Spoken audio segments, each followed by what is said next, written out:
Grab a cup of joe, buckle up, and let's embark on a journey of self-discovery, creativity, and entrepreneurship. Let's get rolling. Have you heard the age-old phrase, begin with the end in mind? Well, that's what today's episode on the Rhythm of the Road podcast is all about. We're back here with our audiobook adventure series on the sevens, and I thought we would take a step back when we're talking about audiobooks today, because sometimes we're only talking about the audiobook process once we've completed a book. Well, what would it be like if we thought about the audiobook as we're writing the book, or even before we start writing and we're in the outline phase? And that's what today's episode is all about, because I want to share, you can have some thoughts in mind as an author before you even start writing your book, so that when you get to that audiobook process, you already have some thoughts in mind, you have a plan, and you have some goals, and you can be thinking about that through the entire process. The first thing you want to think about when you're in that planning stage or the outline stage or developing your kind of themes and ideas is, how do you want to tell that story? So often when I've heard publishers talk about books that they're either self-development or they're telling a story or they're using your biographical story to link it to something that's in their professional space, like make it conversational, which then makes it really easy, because then when you go to read and narrate your book, then you're starting from a place of, like, we're sitting in here having a conversation, just like if you were on the other side of this camera or on the other side of this microphone, we could just be having a conversation and it would come out that easy. And it makes it much easier when you do the narration, when you think about that in mind. The other thing that you can include as you're working through your outline is take some moments to think about, maybe it doesn't need to be in the print, but we can include this in the audio. And that creates a wonderful relationship between you and your publisher, or you and your editor. And it gives you an opportunity to be thinking differently, but then also planning ahead. Because sometimes an editor is going to be like, Jeremy, this is way too much in this book, or you go way too deep here, or we need to move this along a little bit because we're hanging out here a bit too long. Well, the audiobook gives you an opportunity then to take a little bit longer time, or you could develop that, or gives you an opportunity to tell a bit more about a story or add on an additional story.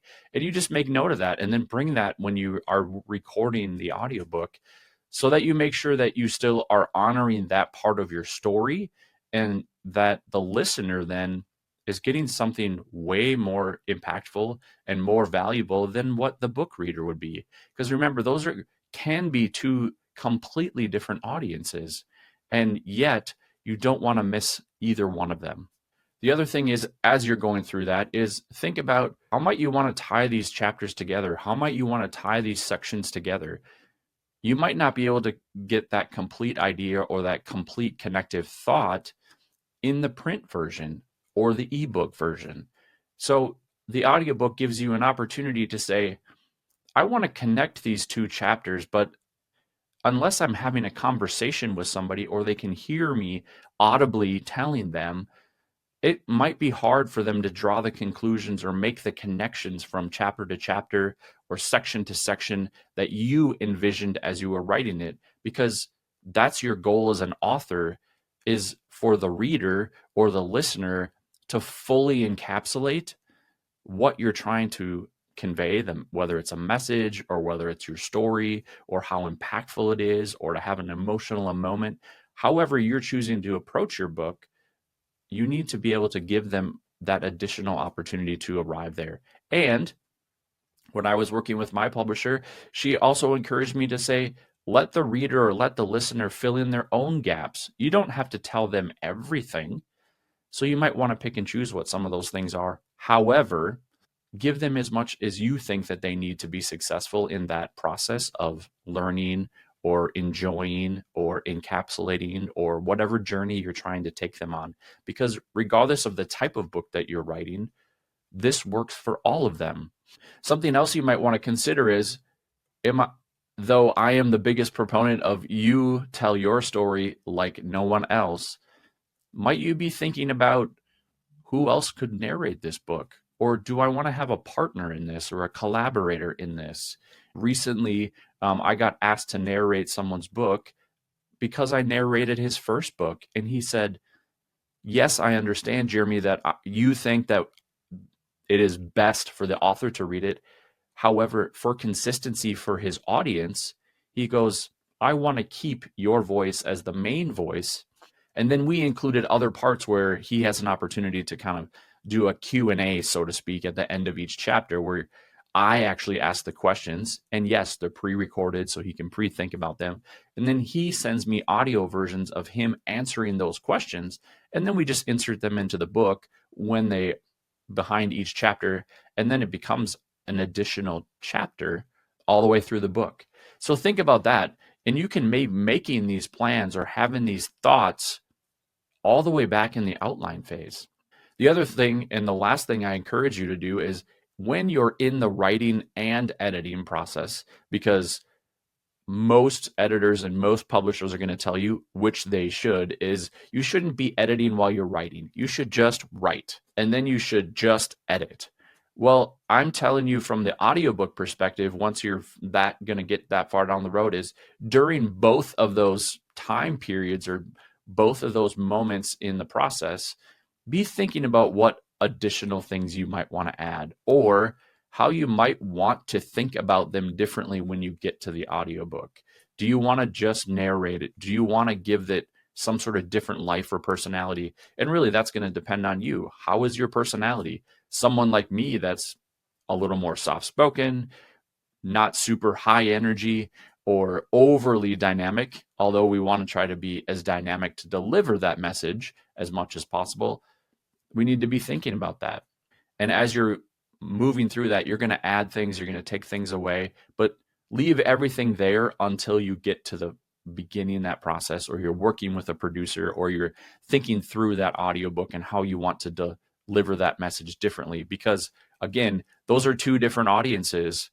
And though arguably for the best outcome for the reader and listener is to actually do both. And often they tell you, if you do them both in tandem, you will actually retain the information 5 times greater because you're taking in the print while you're listening to the author speak. And then you're getting those added value pieces as part of the audiobook. So be thinking about that all the way through the process.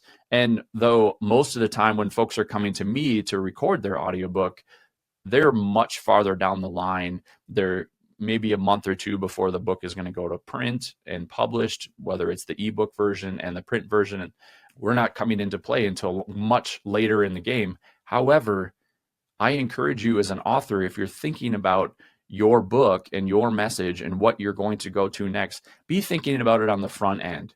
Or reach out and say, Jeremy, are there some things I should be thinking about? Or how should I be communicating with my publisher and my editor throughout the process to make sure we capture these moments? Because you might be in conversation with them and they might come up with an idea that would be like, oh, this would be really great. And you're like, well, that doesn't really fit in the print and ebook.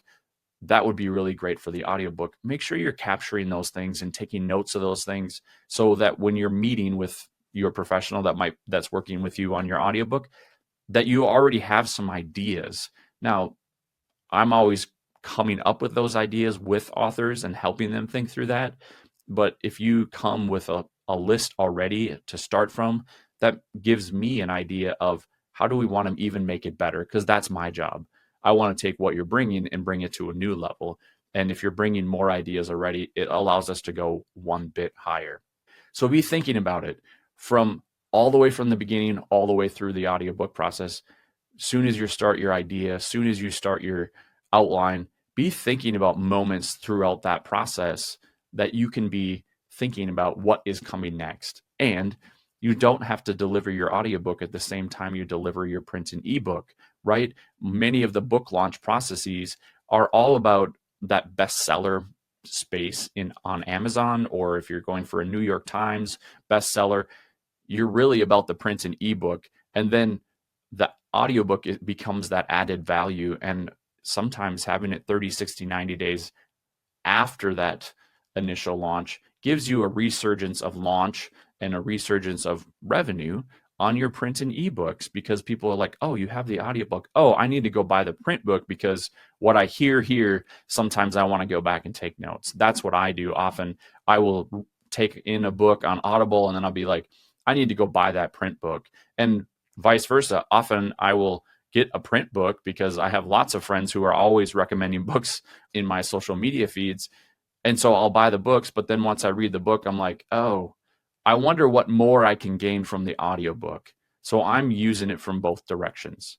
So if you have questions, feel free to reach out. I'm here to be a resource and help you think through that. If you want to learn more, hit me up, send me a message below. If you're a new author and you just want to have a conversation about what does that even look like, feel free to reach out, send me a message. If you know an author or you know a publisher that they're doing audiobooks and you want an opportunity to say, hey, I think you should check this out, send this episode to them. Then send me a message and let me know you sent it, just so I can make sure that I take care of them as well. If you like this episode, feel free to hit the like, subscribe, grab the little bell notification so that every week on Thursday when these videos come out, you have a chance to take them in. Thank you so much, and I'll see you down the road. Thanks for cruising with me on this episode of Rhythm of the Road. Remember, the journey itself is the destination. Until next time, keep the rhythm flowing, and we'll see you down the road.